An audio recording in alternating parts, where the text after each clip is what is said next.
नीलू, मुझे कल एक मीटिंग के सिलसिले में दिल्ली जाना है। चाहो तो तुम भी साथ चलो। वे तुम अपनी सहेली के शादी में नहीं जा पाई थी ना, सो उससे मिलकर बधाई देते आना। रितेश का प्रस्ताव सुनकर सारे शरीर में जैसे बिजली दौड़ गई थी। अपनी प्यारी सहेली अर्पिता से मिलने की बेचैनी, उसके जीवन साथी के बारे में जानने की उत्कंठा यकायक अपने चरम पर पहुंच गई थी। 3 महीने पहले उसकी शादी का निमंत्रण पत्र आया था। अपनी आंखों पर यकीन नहीं हुआ था। बार बार नाम पढ़कर और फिर फोन से बात कर दिल पर भरोसा दिलाया कि हाँ, अर्पिता शादी कर रही है। तो अर्पिता जिसके लिए शादी का दूसरा नाम गुलामी का जंजीर था, एक ऐसा पिंजड़ा जिसमें फंसी स्त्री किसी निरीह पंछी की तरह बेबस और लाचार का जीवन काट रही हो, अतः अंत में वह तड़प तड़प कर अपने प्राण त्याग देती हो। अर्पिता को बचपन से जानती थी, कुछ अलग ही किस्म की लड़की थी। वे मेरठ में मेरे घर से सटा हुआ उसका घर था। हम दोनों में खूब पढ़ती थी। समय समय खेलने कूदने स्कूल जाते, छत पर छिपकर घंटों बतियाते। उसके माता पिता का अलगाव हो चुका था। वे अपने पिता के साथ रहती थी। स्कूल खत्म होने के बाद वे आगे की पढ़ाई के लिए दिल्ली हॉस्टल चली गई। उसके बाद यदाकदा पत्रों और फोनों के जरिए उसकी बातचीत हुआ करती थी। मेरा अर्पिता से 3 साल पहले मिलना हुआ था। हमने 2-3 दिन साथ गुजारे थे। तब मैं उसके व्यक्तित्व और सोच में आए परिवर्तन को देखकर हतप्रभ रह गई थी।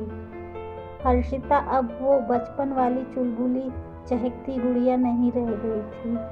उसकी जगह एक ऐसी आधुनिकता ने ले ली थी जिसके लड़कों से तेवर रंग ढंग थे। स्त्री सुलभ लज्जा कोमलता से कोसों दूर, अपनी जिंदगी अपने शर्तों पर जीने का दावा करने वाली, उन्मुक्त, स्वतंत्र, आत्मनिर्भर, वह खुद को सामान्य लड़कियों की श्रेणी से परे समझती और उसकी शादी, ब्याह व घर गृहस्थी देखना अत्यंत हीन कार्य समझती थी। ना बाबा, मुझे किसी मर्द की जीवन भर गुलामी नहीं करनी है। मैं अपनी दुनिया में खुश हूँ और उससे किसी की दखल अंदाजी बर्दाश्त नहीं हो सकती थी।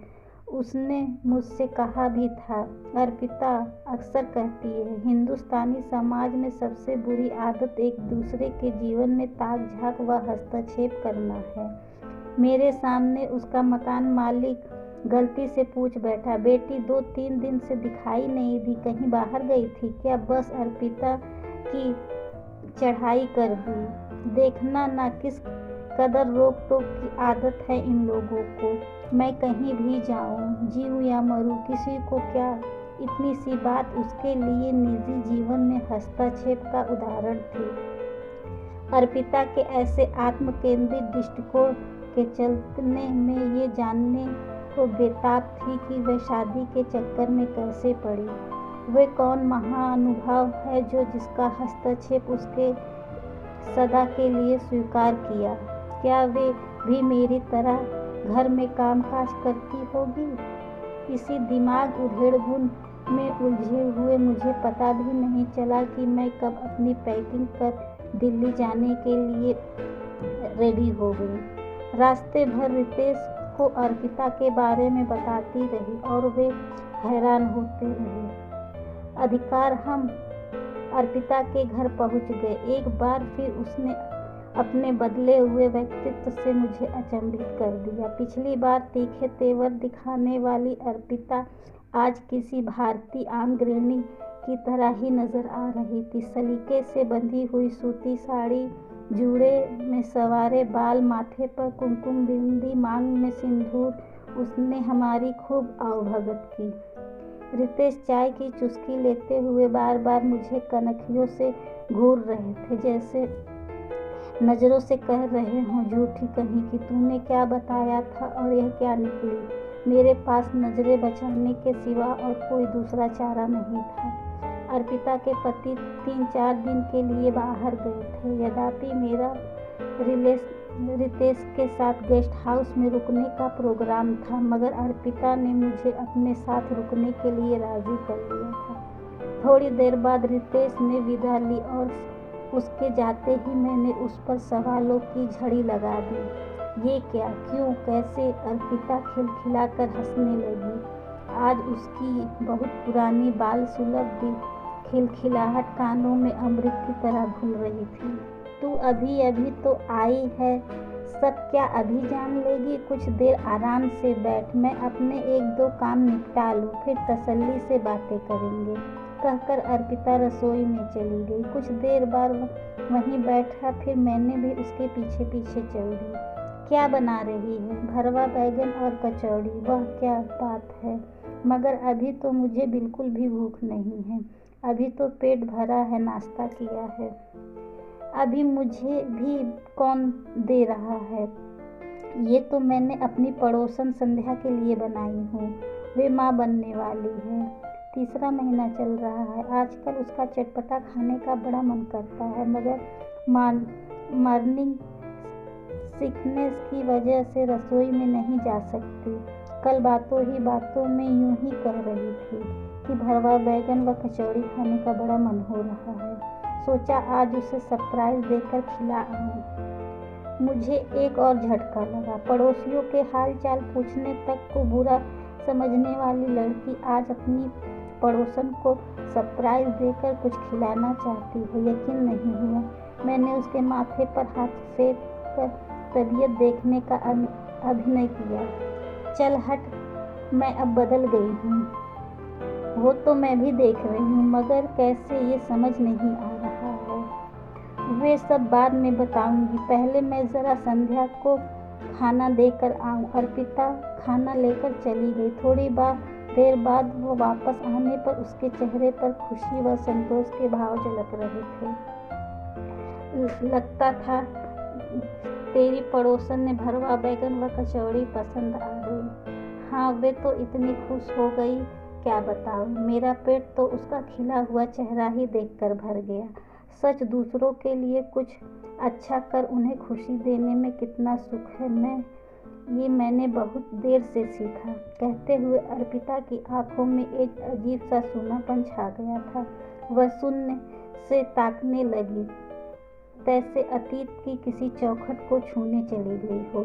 कुछ पल वहीं ठहर कर वापस वर्तमान में आई और बोली, तू कुछ अपनी सुना, घर में सब कैसे हैं? देख, मेरे सब्र का इंतहा मत ले। मतलब? अर्पिता ने मुस्कुरा कर पूछा। मतलब ये कि मुझे तेरी पर्सनल डायरी का एक पन्ना पढ़ना है। जब हम इससे पहले मिले थे तो तू बिल्कुल भी ऐसी नहीं थी। इसके बाद तेरे जीवन में ऐसा क्या हुआ जिसने तुझे इतना बदल दिया? बताती हूँ। पिछले साल की बात है, मैं अपनी नौकरी बदली थी, इसलिए फ्लैट में नए अफसर के पास ही देख रही थी। बड़ी मुश्किल से एक जगह घर मिला था। वहाँ अधिकतर मध्यवर्गीय और निम्नवर्गीय लोग रहते थे। हर एक को एक दूसरे की एक बात पता रहता था। कौन कहाँ जा रहा है, कब आ रहा है, कौन बीमार है। तू तो जानती ही है मुझे इन सब बातों से कितनी चिढ़ थी। इसलिए मैं शुरू से ही अपने आसपास रहने वालों से कटकर रहा करती थी। मेरे फ्लोर पर एक साथ फ्लैट वाले में एक रिटायरमेंट वृद्ध दंपत्ति अकेले रहते थे। आंटी अक्सर ऑफिस आते जाते मुझसे टकरा जाती थी। वे मुझसे बात करने की और मुझसे बचने का हर संभव मैं प्रयास करती थी। एक बार मुझे तेज बुखार हुआ था। मेरे फ्लैट के बाहर पड़े दूध के पैकेट और अखबारों से शायद उन्हें अंदाजा हो गया था कि मेरी तबीयत खराब है और मेरी ऐसी स्थिति भी नहीं कि मैं बाहर आकर दूध ले सकूं।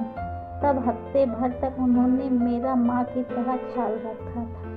मैं ठीक हो गई, मगर फिर भी उन्हें जब भी मौका मिलता वह मेरे लिए कुछ न कुछ बना कर लाती और पास बैठ बतियाने लगती। उनका व्यवहार आत्मीयता से भरा था। उनका मुझे बेटी कहकर पुकारना मुझे भी अच्छा लगने लगा था। मगर फिर वही सवाल, वही नसीहतें, कहाँ काम करती हो, क्या काम करती हो, घर वाले कहाँ हैं, शादी क्यों नहीं करती, लड़कियों को यूँ अकेला रहना ठीक नहीं। बस मुझे उनसे झल्लाहट होने लगी थी। मैं उन्हें अनदेखा करने लगी। घर आती तो स्पाइल हाल से देखकर 4 में से 3 बार दरवाज़ा ही नहीं खोलती।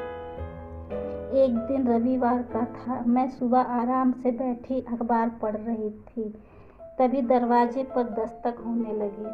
मैं समझ गई थी कि आंटी ही होंगी, और सुबह सुबह कौन उनके से अपना वक्त बर्बाद करे, सोचकर मैंने दरवाज़ा नहीं खोला। कुछ देर तक दस्तक दी और वे चली गईं, और मैं भी उस बात को भूल गई।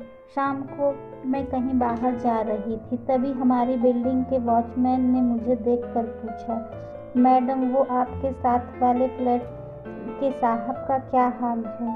क्यों, क्या हुआ उन्हें? मैं घबरा कर पूछी। अरे आपको पता नहीं है, सुबह उन्हें हार्ट अटैक आया था, बड़ी हालत बुरी थी, हॉस्पिटल ले गए थे, मछली की तरह तड़प रहे थे, लगता था जैसे अंतिम सांसें ले रहे हैं, पता नहीं बचे या नहीं। मुझे लगा आप पड़ोस में रहती हो तो शायद आपको पता होगा। सुनकर मेरे पैरों तले ज़मीन खिसक गई। ओह, शायद आंटी उस वक्त मेरी मदद लेने के लिए आई थी, और मैंने दरवाज़ा नहीं खोला।